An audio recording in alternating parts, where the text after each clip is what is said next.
دنیا کے مسلمانوں کے لیے یہ لمحہ فکریہ ہے، یہ سوچنے کا موقع ہے کہ وہ اسلام کو کس کے ذریعے سمجھنا چاہتے ہیں۔ کربلا ایک ایسا میدان ہے جہاں دونوں طرف آمنے سامنے مسلمان کھڑے ہیں۔ یہ اسلام کے دو چہرے ہیں، ایک وہ چہرہ ہے جس کو حسین ریپرزینٹ کر رہے ہیں، ایک وہ چہرہ ہے جس کو یزید ریپرزینٹ کر رہا ہے۔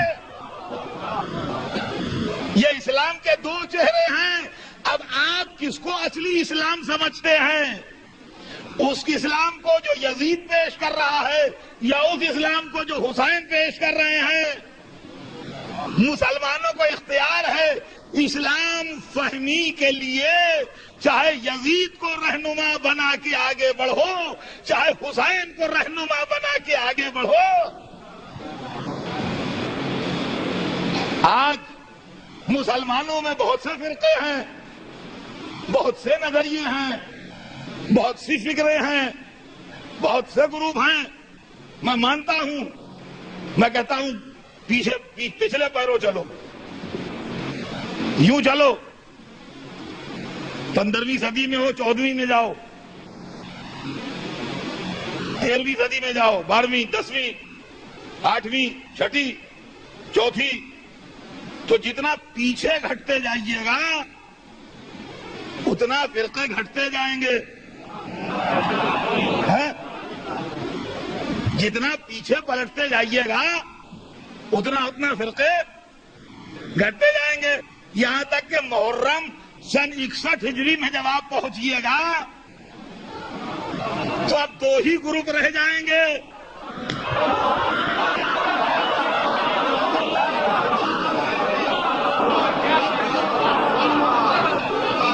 جب محرم سن 61 ہجری میں پہنچیے گا تو 2 ہی گروپ رہ جائیں گے۔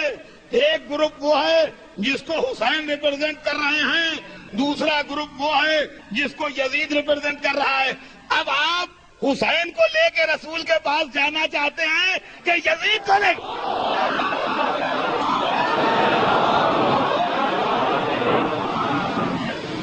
عزیزان گرامی، یہ محرم ایک ایسا نقش ہے جو رسول کے نواسے نے بنایا ہے،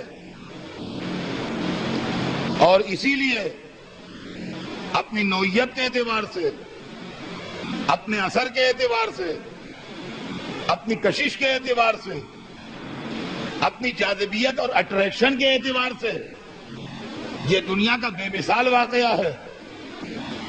پلیز میں ہاتھ جوڑ کے آپ سے گزارش کرتا ہوں کہ اس واقعے کو مسلکی اختلافات کی نظر نہ کیجیے، اس واقعے کو شیعہ اور غیر شیعہ کے اینگل سے نہ دیکھیے، اس واقعے کو بدعت و سنت کے اینگل سے نہ دیکھیے، اس واقعے کو جائز و ناجائز کی حیثیت سے نہ دیکھیے، اس لیے کہ یہ اعتراضات جو کچھ ہیں یہ ہم پر ہیں۔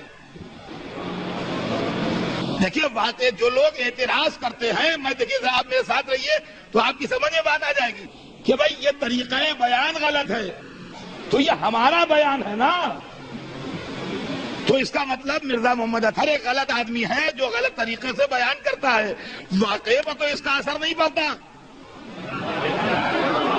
ہے نا۔ بھائی ٹھیک ہے، طریقہ بیان غلط ہے، جو چیز جس طرح یہ پڑھ رہے ہیں اسے لوگوں کا دل دکھ رہا ہے، تو ٹھیک ہے یہ غلطی میری ہے نا، چلیے مجھے مائنس کر دیجئے، مجھے مائنس کر دیجئے۔ ان کا یہ ماتم جو ہے یہ شرعاً جائز نہیں ہے، تو یہ ماتم کون کر رہا ہے؟ یہ لوگ جو سڑک پر کھڑے انجمن لیے کھڑے کر رہے ہیں نا، چلیے ٹھیک ہے ان کا یہ طریقہ شرعی اعتبار سے کچھ لوگوں کی نظر میں صحیح نہیں ہے، چلیے اس کو مائنس کر دیجئے۔ یہ تو ہمارے طریقہ عمل پر اعتراض ہے، ہم ان باتوں میں پڑتے ہی نہیں۔ اصل بات یہ کہ حسین اور یزید لڑے،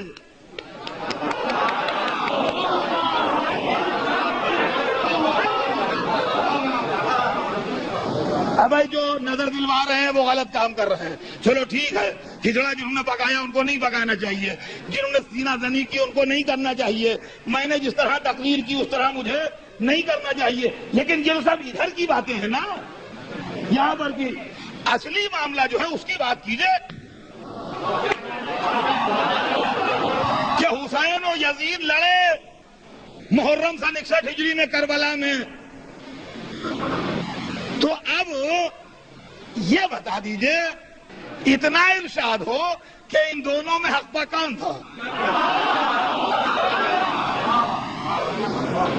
ہمارے معاملات کو آپ چھوڑ دیجئے، ہم تو بات کے لوگ ہیں اور بات کی چیزوں نے ہم پر اثر کیا ہے، غلطیاں کی ہیں ہم نے، جو بھی کیا ہے وہ جانے دیجئے، لیکن آج سے 1400 برس پہلے سن 61 ہجری میں جو لڑائی ہوئی تھی کربلا میں، اس کے اندر جو ٹکراؤ تھا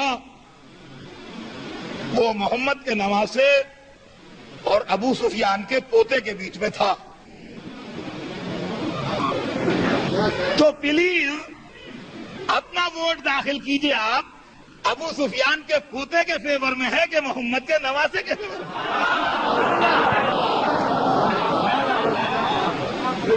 مرزا محمد اطہر کا نام نہ لائیے، وہ آدمی ہے، غلط کر رہا ہے۔ ماتمی لوگوں کی بات نہ کیجئے، وہ بہکے ہوئے لوگ ہیں۔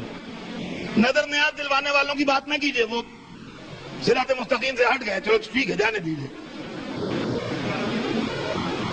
یہ جو کربلا میں ٹکراؤ ہو رہا ہے اس میں صراط مستقیم پر کون ہے؟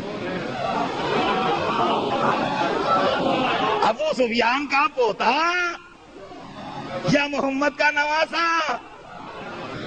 دیکھیے جواب دینے میں جلدی نہ کیجیے گا، بہت سمجھ بوجھ کے جواب دیجیے گا، جواب دینے میں جلدی نہ کیجیے گا، بہت سمجھ بوجھ کے جواب دیجیے گا، اس لیے کہ اگر آپ نے کہا کہ ہم محمد کے نواسے کا فیور نہیں کر سکتے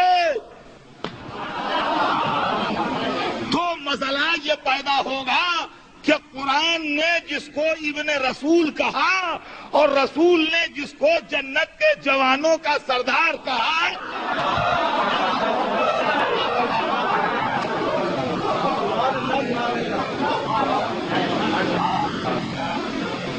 اس مسئلے کو آپ کدھر لے جائیں گے؟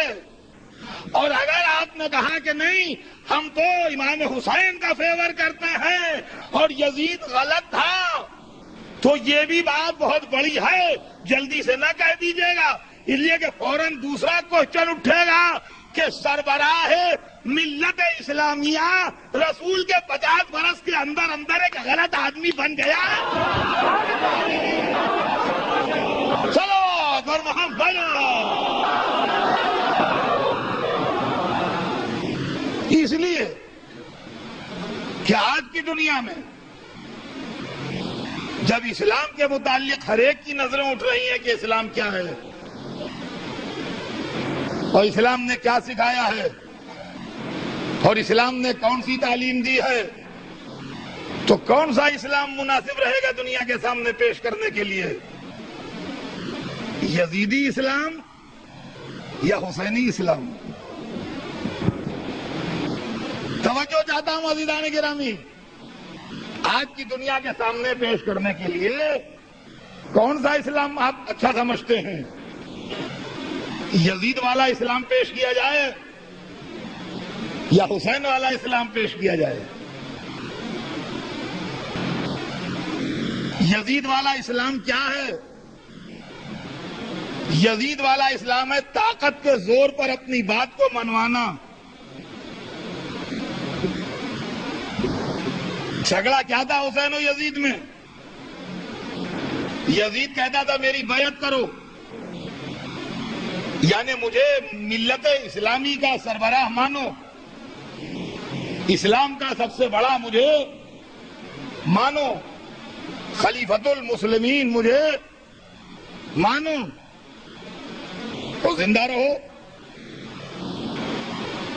مجھے خلیفۃ المسلمین ہو، امیر المومنین ہو، سربراہ ملت اسلامی ہو، رسول کا سکسیسر اور جانشین برحق مان لو بیعت کر کے۔ خوش رہو، آباد رہو، کھاؤ پیو، بال بچے تمہارے زندہ سلامت رہیں، ٹھیک۔ اور اگر بیعت سے میری تم نے انکار کیا اور مجھے رسول کا صحیح جانشین برحق نہیں مانا اور مجھے سربراہ ملت اسلامی نہیں مانا تو میں تمہیں مت ڈالوں گا۔